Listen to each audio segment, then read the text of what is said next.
আসুন আসুন।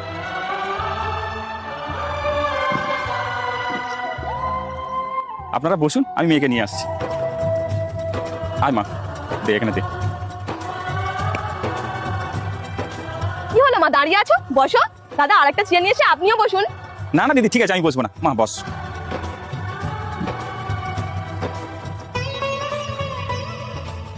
মা তুমি রান্না বান্না কিছু শিখেছো? হ্যাঁ, আমি অল্প স্বল্প কিছু পারি। ঠিক আছে মা, অল্প স্বল্প পারলেই হবে। দাদা আপনার মেয়েকে আমার খুব পছন্দ হয়েছে। কি রে, তোর কিছু জিজ্ঞাসা করার থাকলে কর। হ্যাঁ মা, আমি শুনেছিলাম আপনি জব করেন, এখন কি জব করছেন? আমি এখন প্রাইমারি স্কুলের টিচার। Very good. দাদা এতক্ষণ তো আপনার মেয়ের বিষয়ে অনেক কথাই শুনলাম। আপনার যদি আমার ছেলের বিষয়ে কিছু জানা থাকে তাহলে আপনি জিজ্ঞাসা করতে পারেন। হ্যাঁ দিদি। খোকা, আমি শুনেছিলাম তুমি চাকরি করো। কিসের চাকরি করো খোকা? আগে আমি বন্ধন ব্যাংকের ম্যানেজার ছিলাম, আর এখন আমি এসবিআইতে অ্যাকাউন্ট ডিপার্টমেন্টে আছি। খুব ভালো দিদি, ছেলে আমাদের খুব পছন্দ হয়েছে। এবার দিনক্ষণ দেখাও। হ্যাঁ দাদা, সামনের মাসে 3 তারিখে যে লগ্নটা আছে সেই দিনটাই ঠিক করা হোক। ঠিক আছে দিদি, আমাদের কোনো সমস্যা নেই। এ মা, তোর কোনো সমস্যা নেই তো? না বাবা, আমার কোনো অসুবিধা নেই।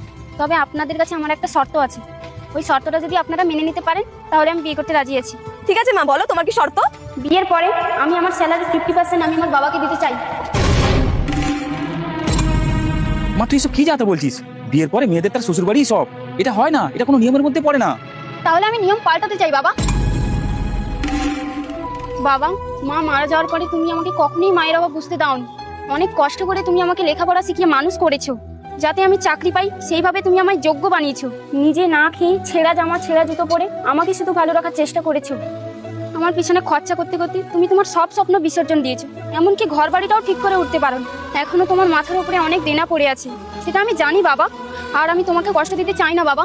আমি যখন চাকরি পেয়ে গেছি এবার থেকে তুমি সুখী শান্তিতে থাকবে। তোমার সমস্ত সুখ স্বপ্ন পূরণ করতে চাই বাবা। তাতে যদি আমাকে সারা জীবন কুমারে থাকতে হয় তাতেও আমি রাজি আছি। এ মা, তোকে আমার নিয়ে কোনো চিন্তা করতে হবে না, আমি ঠিক ভালোভাবে কাটিয়ে দেবো। তুই রাজি হয়ে যা মা, রাজি হয়ে যা। অনেক হয়েছে, এবার থামুন।